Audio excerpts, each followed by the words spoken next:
For you folks who like responsive government, the following is going to have disturbing stories. Okay, multi-county grand juries in on the state health department. Let me quote the Attorney General here.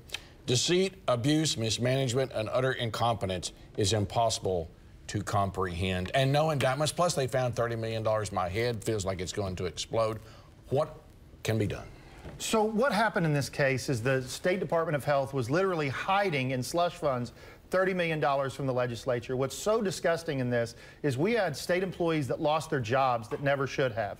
What the House did to do something about this last year was pass the bipartisan Office of Accountability. Right now in your House of Representatives, we have 3 total fiscal staff to look over your state budget. These are the problems that will happen in the current system. What the House did was pass an Office of Accountability staffed by 15 accountants. The bill died in the Senate. It shouldn't have died in the Senate. It's one of the biggest losses of the legislature. We need to pass it the first year, and we can't let this happen again. Oh, it's utterly sad in that so many people lost their job, but now everybody's out there going, we told you so.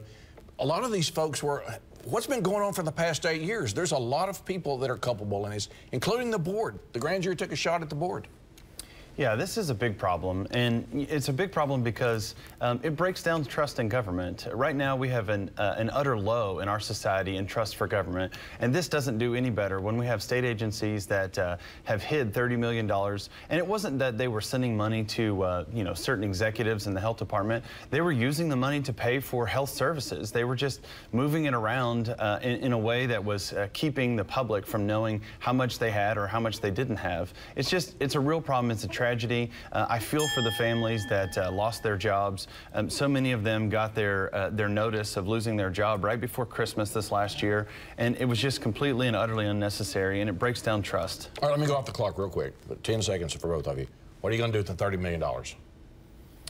They said, grand jury said give it back to the legislature. Well, absolutely. I think what has to happen, we're not going to come in for a special session to do this, but we've got to find a way to get that money back. I mean, they don't need it. The grand jury said they had the $30 million.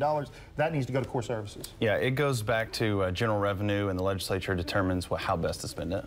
Okay, we'll go back on the clock now. Thanks for that, because that is a huge, huge story, and we'll be watching that as it moves forward. All right, now, question number 2, or topic number 2, the United States Supreme Court says we can bet on sports. I thought people bet on sports. I don't understand this. What does it mean for Oklahoma?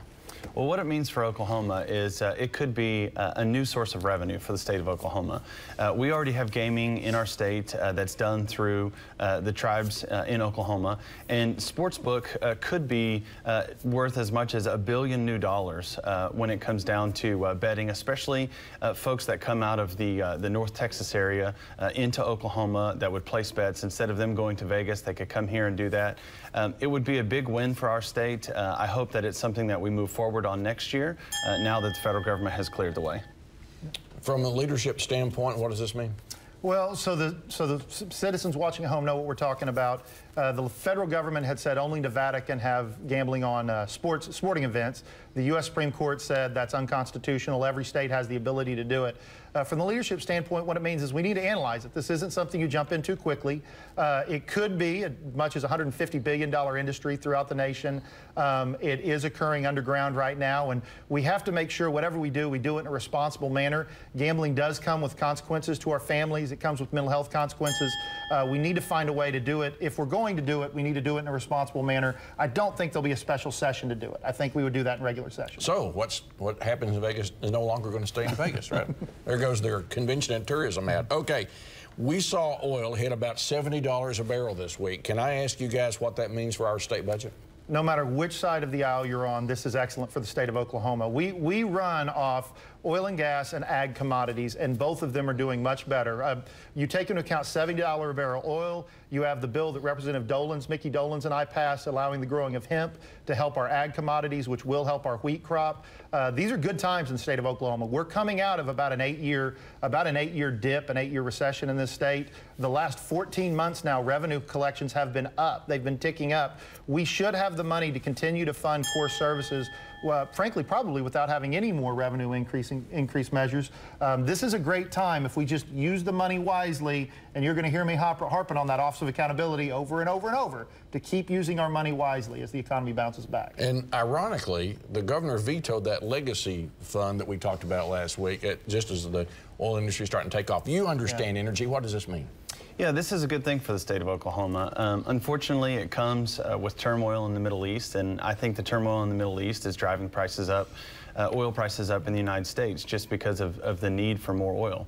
The WTI price as of this last week was about $72 a barrel, and we built the state's budget on about $53 a barrel oil. So $72 a barrel oil means that we're going to have more revenue that comes in from not only a higher gross production tax, but a higher price for per barrel of oil. That's a good thing in the state of Oklahoma. It means that companies are still drilling here, despite that we've increased GPT. It also means that there are more jobs and more people hiring, and when more people get hired, they're spending more in the economy, and ultimately that's good for us.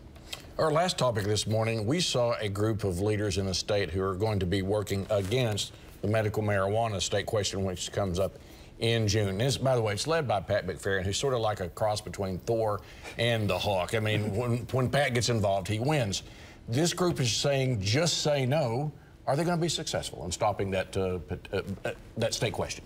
Yeah, I don't know if they'll be successful. I hope that they're not. The 30 states that have already gone forward with some form of legalized medical marijuana or legalized recreational marijuana have already set the stage for us. There's nothing to be afraid of here, and quite frankly, Oklahomans, especially those that are suffering from debilitating diseases that could use medical marijuana in order to ease their pain, in order to ease their suffering, deserve the opportunity to have this. So whether or not these groups that have come out against this late, I think more than anything, they're just looking to spend some extra money right now, and I hope they spend it in a way that you know, that's unsuccessful, because I've been for medical marijuana, and I'd like to see it pass in June. The fascinating question: will Thor McFerrin and his friends drop the hammer on the state question? Well, there is no doubt Pat McFerrin is good at what he does. That's beyond a shadow of a doubt. But there's also no doubt that if you look at the polling right now on medical marijuana, it appears to be on its way to passage. So what I hope happens with this is the will of the people is done. I hope that we have people that have an honest debate as to what's going on with medical marijuana. There are some questions about what's in 788. I was disappointed. Again, the House passed some regulatory measures that would have helped clean up some of the issues in 788, weren't taken up by the Senate. But the bottom line is the people are going to get to have their voice heard in June, and that's what this legislature is going to do. They're going to effectuate the will of the people. Thanks, gentlemen. See this again at news9.com/YourVoteCounts. Keep up with what we're doing. Follow me on Twitter @MitchellTalks.